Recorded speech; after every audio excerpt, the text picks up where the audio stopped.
Hello दोस्तों, आज हम लोग बात करने वाले हैं इनपुट टैक्स क्रेडिट की। इनपुट टैक्स क्रेडिट क्या होता है? जब कोई पर्टिकुलर सप्लायर किसी गुड्स या सर्विसेज को सप्लाई करता है और उस सप्लाई को करते समय यहाँ पर जो सप्लाई आपका 2 टाइप्स का होता है। एक इनवर्ड सप्लाई और दूसरा outward supply. That's mean simple सी बिज़नेस की लैंग्वेज में अगर कहा जाए तो माल को खरीदना और दूसरा माल को बेचना। तो इनवर्ड सप्लाई माल को खरीदना और आउटवर्ड सप्लाई माल को बेचना। तो एक ही पर्सन माल को खरीदते समय या इनवर्ड सप्लाई करते समय भी टैक्स पे करता है और उसी गुड्स एंड सर्विसेज को फिर जब वो सप्लाई करेगा या सेल्स करेगा तो सेल्स करते समय भी उसको यहाँ पर टैक्स पे करना होता है। तो ऐसी सिचुएशंस पर एक ही पर्टिकुलर पर्सन या जो सप्लायर है उस सप्लायर को एक ही गुड्स या एक ही सर्विसेज पर 2 बार टैक्स ना पे करना पड़े, इसलिए जब उसका टैक्स पेमेंट का या जीएसटी का जो पेमेंट किया जाता है उस टोटल जीएसटी पेमेंट में से यहाँ पर उस पर्टिकुलर बिजनेसमैन, रजिस्टर्ड बिजनेसमैन जो है उसने पहले इनवर्ड सप्लाई पर या परचेज करते समय गुड्स या सर्विसेज पर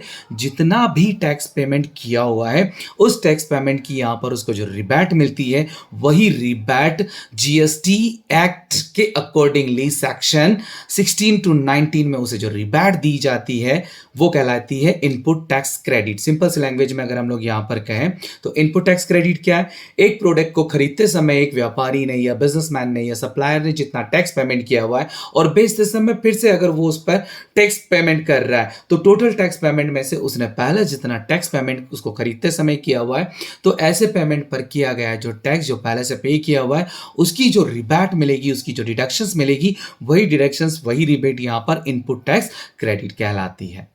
थैंक यू।